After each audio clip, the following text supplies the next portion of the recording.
अपने बच्चे को, पहला बच्चा सबके है, एक एक बच्चे वाली माँ है सब, तो आप अपने बच्चे को जैसा इनके साथ, अगर आपके पास भाई का लगता है कि भाई का संबंध होना चाहिए, किसी को बहन की कमी लगती है, किसी को जेजा जी की कमी लगती है, किसी को साली की कमी लगती है, जो इच्छा हो वो आज इन गोपाल जी के साथ अपना संबंध मानो और अपने अपने घर पे इनको लेकर जाओ। तो आज हमारी राधा रानी भी यही है, हमारे ठाकुर जी भी यही हैं, तो राधा रानी के साथ संबंध मान सकते हैं, हम माँ जानकी के साथ संबंध मान सकते हैं, जो हमें अच्छा लगे, क्योंकि सब एक ही है। जिसको हम अपना इष्ट मानते हैं या जिसको हम बहुत प्रेम करते हैं कि ये मेरे हैं, तो आप, और फिर उनको दूर नहीं रखना,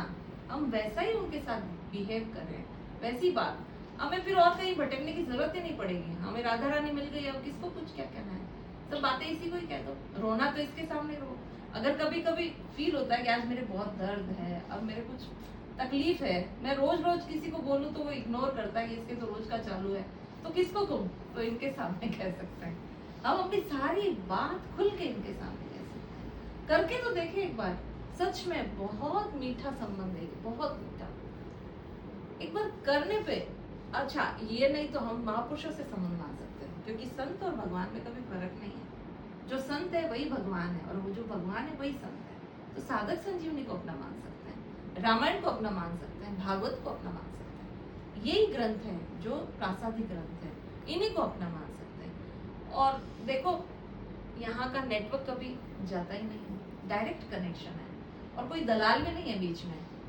डायरेक्ट कनेक्शन, क्योंकि हम, वो हमारे लिए बोले कि मुझे तो अकेले का मन नहीं लगता तो तू आ, और अब हमने, हमारी रिस्पॉन्सिबिलिटी क्या, हमने एक और को,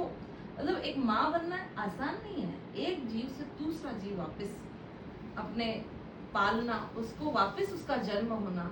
तो ये कोई मामूली बात नहीं है। एक शरीर से दूसरा शरीर उत्पन्न हो रहा है और उसको क्या करना है, भगवान के सन्मुख करने का काम हमें मिला है, तो हमारा काम बहुत बड़ा है।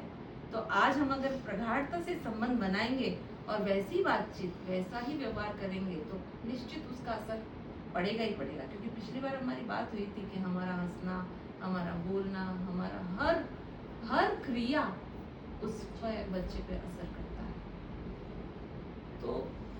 बस हमें तो अच्छे से अच्छा क्या देना चाहिए कि वो इस जन्म से वापस जन्म नहीं हो उसका, वो भटके नहीं, अब 84 लाख योनियों में उसका भटकाव खत्म हो जाए।